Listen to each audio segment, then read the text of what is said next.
കഴിഞ്ഞ ദിവസം 2 പുഴകൾ സംഗമിക്കുന്ന ഒരു സ്ഥലം ഞാൻ കാണിച്ച് ഒരു വീഡിയോ ഇട്ടിരുന്നു. അന്ന് ഞാൻ അവിടെ എത്തിയപ്പോൾ കണ്ടൊരു സങ്കടകരമായ കാഴ്ചയാണ് ഞാൻ നിങ്ങളുമായിട്ട് ഷെയർ ചെയ്യുന്നത്.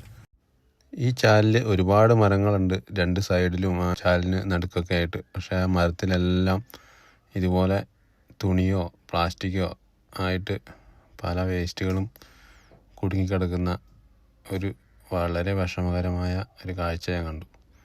എവിടെ നോക്കിയാലും പ്ലാസ്റ്റിക്കിൻ്റെ ചാക്ക്, അതുപോലെ നമ്മുടെ വീട്ടിൽ ഉപയോഗിക്കുന്ന തുണികൾ, ഇതെല്ലാം നമ്മുടെ അടുത്തുള്ള തോടുകളിൽ കൊണ്ട് തട്ടുന്നതുകൊണ്ടുള്ള ഒരു ദുരവസ്ഥയാണ് ഇവിടെ കാണുന്നത്.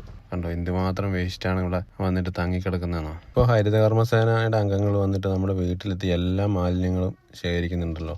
പിന്നെ എന്തിനായിരിക്കും ഇങ്ങനെ ചെയ്യുന്നതെന്ന് എനിക്ക് മനസ്സിലാവുന്നതില്ല. ഇത് നമ്മുടെ വീട്ടിൽ നിന്ന് ഒഴിവായാലും പ്രകൃതിയിൽ എവിടെയെങ്കിലും ആർക്കെങ്കിലും ഉപദ്രവമായിട്ട് തങ്ങി നിൽക്കുന്നുണ്ടാവും ഉറപ്പായിട്ടും.